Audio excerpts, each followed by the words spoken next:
हम लोग CVS कर रहे हैं, ठीक है, और इसके अंदर जो है एक चीज़ बहुत जो है वो कंफ्यूजिंग होती है, ये याद रखना कि कौन सा मरमर किस जो है वो वैल्वुलर लीजन के साथ एसोसिएटेड है, ठीक है।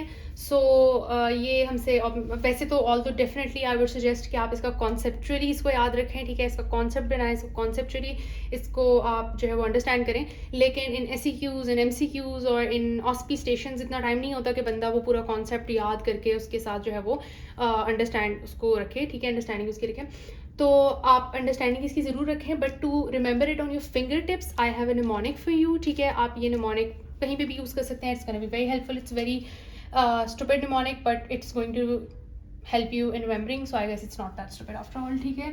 तो आपने एक शेर याद रखना है, तेरे मेरे आस पास टस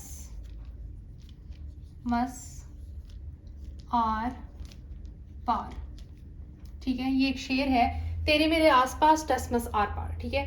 आपने इसको कहीं अपने लिख लें, कहीं पेज पे लिख लें, अपने सामने कमरे में कहीं ऊपर लिख लें कि आपको ये शेर जो है वो याद हो जाए प्रॉफ तक, ठीक है। फिर अब आपने दूसरा निमोनिक याद रखना है, एक निमोनिक नहीं है वो सिंपल आपने वर्ड याद रखना है, PEME, पी मी, ठीक है, पी मी। जो पहले दो हैं दैट इज सिस्टोलिक मरमर्स, ठीक है, और जो लास्ट टू हैं दैट इज डायस्टोलिक मरमर्स, ठीक है। अब हम चूंकि 120/80 ब्लड प्रेशर ऐसे लिखते हैं ना, तो ऊपर सिस्टोलिक होता है, नीचे डायस्टोलिक होता है, तो याद रखिए कि ऊपर वाले सिस्टोलिक है, नीचे वाले डायस्टोलिक है, ठीक है। अब हमने इस तरह से एक टेबल बना देना है और वी विल एस दीज मरमर्स, ठीक है।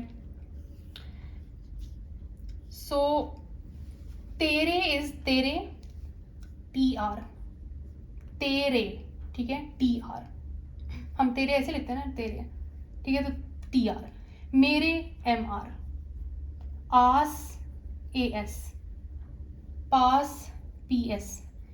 TR is your tricuspid regurgitation, MR is your mitral regurgitation, AS is your aortic stenosis, P is your pulmonary stenosis, ठीक है।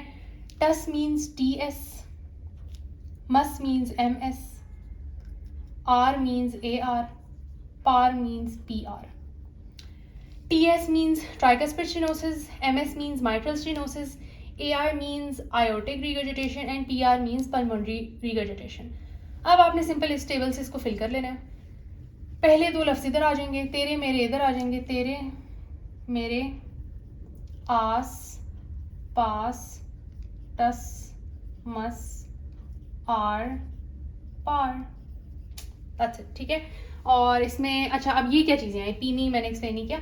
पीमी जो है what is this, this is pansystolic murmur, ये systolic, ठीक है, ये दोनों ऊपर वाले सिस्टोलिक है, ये नहीं कर देना सिस्टोलिक, ठीक है, ऊपर वाले दोनों सिस्टोलिक है। पैनसिस्टोलिक मरमर, इजेक्शन सिस्टोलिक मरमर, ठीक है, and this is mid diastolic murmur and end diastolic murmur. इसी के रिलेटेड एक क्वेश्चन पूछा जाता है कि मतलब एक चीज़ वो साथ में डालते हैं कि या ये एक्सपिरेशन पे इन्हांस कर रहा है ये मरमर या एक्सपिरेशन पे इन्हांस कर रहा है मरमर, ठीक है। अब जिस तरह अगर हमने कहा कि मिड डायस्टोलिक मरमर है, ठीक है, अगर वो दे देंगे तो हमें कैसे पता चलेगा कि माइट्रल स्टेनोसिस है या ट्राइकस्पिड स्टेनोसिस है, इन दोनों में से कौन सी ऑप्शन हम चूज़ करेंगे, ठीक है।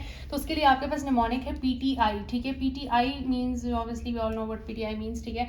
खैर इस यहाँ पे what PTI means, this is inspiration, ठीक है, this is tricuspid and this is pulmonary, ठीक है। अब फॉर एग्जांपल आपको वो मिड डायस्टोलिक मरमर देते हैं जो कि इन्हांस होता है ऑन इंस्पिरेशन, ठीक है, तो ये ट्राइकस्पिड स्टेनोसिस होगा। या अगर वो आपको देते हैं इजेक्शन सिस्टोलिक मरमर देते हैं आपको जो कि एक्सपिरेशन पे इन्हांस हो रहे हैं, तो हमारे पास उसमें कौन सा होगा, उसमें हमारे पास आयोटिक स्टेनोसिस होगा, क्योंकि आयोटिक स्टेनोसिस जो हमारे पास आयोटिक और जो हमारे पास माइट्रल रह गए ना, PTI में तो दो तो निकल गए, ठीक है, तो जो बाकी दो रह गए वो एक्सपिरेशन पे इन्हांस होते हैं, ठीक है। तो अब इससे आपने सिंपल जो है वो अंदाज़ा लगा लेना है कि अगर वो इंस्पिरेशन पे इन्हांस हो रहा है तो इन दोनों में से कौन सा होगा, एक्सपिरेशन पे इन्हांस हो रहा है तो इन दोनों में से कौन सा होगा। थोड़ा सा हम एक्सरसाइज कर लेते हैं इसके बारे में। पैनसिस्टोलिक मरमर कह रहे हैं कि पेशेंट को है, ठीक है, जो कि हमारे पास इंस्पिरेशन पे इन्हांस हो रहा है, ठीक है, तो इसमें से कौन सा PTI इंस्पिरेशन आई, ठीक है, तो PTI this one, it's going to be this one, ठीक है। इजेक्शन सिस्टोलिक मरमर है जो कि एक्सपिरेशन पे इन्हांस हो रहा है, ठीक है, तो PTI नहीं है, इंस्पिरेशन नहीं है, एक्सपिरेशन पे इन्हांस हो रहा है, तो it's going to be this one, ठीक है, aortic stenosis. Mid diastolic murmur है जो कि हमारे पास इन्हांस हो रहा है ऑन इंस्पिरेशन, ठीक है, तो T होगा, और अगर TS यानी कि ट्राइकस्पिड स्टेनोसिस और एंड डायस्टोलिक मर्मर है जो कि हमारे पास एक्सपिरेशन पे एनहांस हो रहा है, तो it's gonna B aortic regurgitation, ठीक है।